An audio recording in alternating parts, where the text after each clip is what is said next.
ನಮಸ್ಕಾರ, ನೀವು ನೋಡ್ತಾ ಇದ್ದೀರಾ ಫ್ರೀಡಂ 19 ನ್ಯೂಸ್ ಚಾನೆಲ್. ನಿಖರ ಮತ್ತು ಪರಿಶೀಲಿತ ನಿರಂತರ ಸುದ್ದಿಗಳನ್ನ ಜವಾಬ್ದಾರಿಯುತವಾಗಿ ತಲುಪಿಸುವಂತ ವಿಶ್ವಾಸಾರ್ಹ ಸುದ್ದಿ ವೇದಿಕೆ ಫ್ರೀಡಂ 19 ನ್ಯೂಸ್ ಚಾನೆಲ್ಗೆ ತಮಗೆಲ್ಲರಿಗೂ ಆತ್ಮೀಯವಾದಂತಹ ಸ್ವಾಗತ. ಬನ್ನಿ ಇವತ್ತಿನ ಸುದ್ದಿಗಳನ್ನ ನೋಡೋಣ.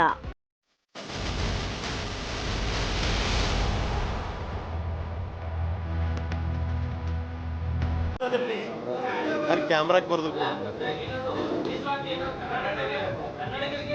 ಒಂದು ನಿಮಿಷ ಸಾಹೇಬ್ರೆ, ಒಂದೇ ನಿಮಿಷ.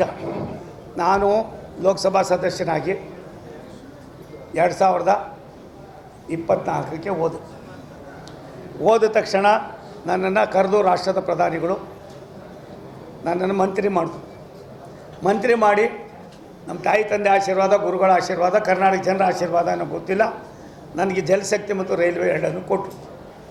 ನಾನು ಹೋಗಿ ಕುಳಿತುಕೊಂಡು ಮಾತಾಡಬೇಕಾದ್ರೆ ಆವಾಗ ತಾನೇ ಒಂದು ಎಕ್ಸಾಮಿನೇಷನ್ ಶುರುವಾಗಿತ್ತು.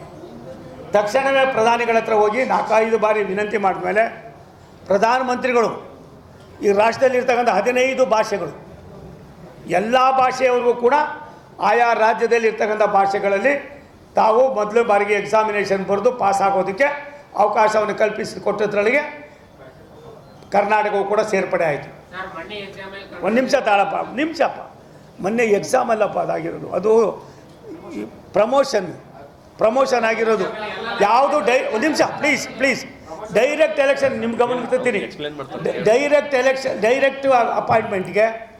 ಡೈರೆಕ್ಟ್ ಅಪಾಯಿಂಟ್ಮೆಂಟ್ಗೆ ಯಾವುದೇ ಈಗಾಗಲೇ ಏನು ಆದೇಶ ಮಾಡಿದ್ದಾರೆ, ತಮಿಳುನಾಡಿನಲ್ಲಿ ತಮಿಳು, ಕೇರಳದಲ್ಲಿ ಅವ್ರು ಮಲಯಾಳಿ, ಬೇರೆ ಕಡೆ ಯಾವ್ಯಾವ ಭಾಷೆಗಳಿದೆಯೋ ಆಯಾ ಭಾಷೆಗಳಲ್ಲಿ ಕರ್ನಾಟಕದಲ್ಲೂ ಕೂಡ ಕನ್ನಡದಲ್ಲಿ ಬರೀತಕ್ಕಂಥವ್ರಿಗೆ ಈಗಾಗಲೇ ಕೊಟ್ಟು ಸುಮಾರು ಜನ ಕೆಲಸಕ್ಕೂ ಕೂಡ ಸೇರ್ಕೊಂಡಿದ್ದಾರೆ. ಒಂದು ನಿಮಿಷಪ್ಪ ಆಗಿರೋದ್ರಿಂದ ಮುಂಬಡ್ತಿಯಲ್ಲಿ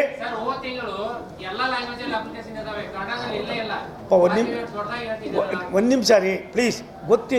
ನೀವು ಪ್ರಮೋಷನ್ನಲ್ಲಿ ಹೊರತುಪಡಿಸಿದ್ರೆ ಡೈರೆಕ್ಟ್ ಅಪಾಯಿಂಟ್ಮೆಂಟ್ಗೆ ಆ ಥರ ಯಾವ್ದಾದ್ರು ಇದ್ರೆ ದಯವಿಟ್ಟು ಕೊಡಿ. 2 ನಿಮಿಷಕ್ಕೆ ನಾನೇ ಸೆಟ್ರೇಟ್ ಮಾಡ್ತೀನಿ. ಪ್ರಮೋಷನಲ್ಲಿ ಅಲ್ಲ, ಒಂದು ನಿಮಿಷ ತಾಳಿ ಸಾಹೇಬ್ರೆ. ಪ್ರಮೋಷನ್ನಲ್ಲಿ ಗೊಂದಲ ಇದೆ. ನಮ್ಮ ಹಾಗೆ ಕೇರಳನೂ ಕೇಳ್ತಾ ಇದೆ, ತಮಿಳುನಾಡು ಮೊದಲಿಂದ ಉಪಯೋಗಿಸ್ಕೊಂಡಿದ್ರು.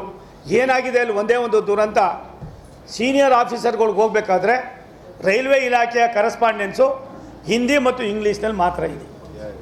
ಹಿಂದಿ ಮತ್ತು ಇಂಗ್ಲೀಷ್ ನಮ್ಗೆ ಅರ್ಥ ಆಗ್ತದೆ, ಇಂಗ್ಲೀಷ್ನಲ್ಲಿ 2ರಲ್ಲಿದೆ. ಈ 2 ಭಾಷೆಗಳನ್ನು ನಾವು ಕಡ್ಡಾಯವಾಗಿ ಕಲಿತ್ಕೊಂಡು ನಾವು ಕಾರ್ಯರೂಪಕ್ಕೆ ತರದೆ ಹೋದರೆ ಪ್ರಮೋಷನ್ ಆಗ್ತಕ್ಕಂಥದ್ರಲ್ಲಿ ಸ್ವಲ್ಪ ತೊಂದರೆ ಆಯ್ತದೆ ಅನ್ನೋದನ್ನು 10 ಸಾರಿ ತಜ್ಞರನ್ನು ಮತ್ತೊಬ್ಬರನ್ನು ಏನೆಲ್ಲ ಎಲ್ಲವನ್ನು ಕೂಡ ಮಾಡಿಸ್ತಾ ಇದ್ದಾರೆ. ಆದರೂ ಕೂಡ ಎಲ್ಲ ಒಂದು ಕಡೆ ನಾನು ಒಬ್ಬ ಕರ್ನಾಟಕದವನು, ಒಂದು ಸಣ್ಣ ಗ್ರಾಮದಿಂದ ಬಂದವನು, ನಮ್ಮ ಗ್ರಾಮಕ್ಕೆ ಆಗಿರೋದ್ರಿಂದ ಇದು ಡೈರೆಕ್ಟ್ ಅಪಾಯಿಂಟ್ಮೆಂಟ್ಗೆ ಯಾವುದೇ ಕಾರಣಕ್ಕೆ ಆಯಾ ರಾಜ್ಯ ಭಾಷೆಗಳಲ್ಲಿ ಇವತ್ತು ನಮ್ಮ ಅಶ್ವಥ್ ನಾರಾಯಣರವರೇ. ಇವಿಷ್ಟು ಇಂದಿನ ಪ್ರಮುಖ ಸುದ್ದಿಗಳು. ಕರ್ನಾಟಕದ ಪ್ರತಿಯೊಂದು ಮೂಲೆಗೂ ನಿಖರ ಮತ್ತು ಪರಿಶೀಲಿತ ಮಾಹಿತಿಯನ್ನು ಜವಾಬ್ದಾರಿಯುತವಾಗಿ ತಲುಪಿಸುವಂತಹ ಪ್ರಯತ್ನದಲ್ಲಿ ನಾವು ಸದಾ ನಿಮ್ಮ ಜೊತೆ. ಫ್ರೀಡಂ 19 ನ್ಯೂಸ್ ಚಾನೆಲ್ನ ವೀಕ್ಷಕರಿಗೆ ಧನ್ಯವಾದಗಳು. ಮತ್ತೆ ಭೇಟಿಯಾಗೋಣ ಮುಂದಿನ ಸುದ್ದಿಗಳೊಂದಿಗೆ. ನಮಸ್ಕಾರ.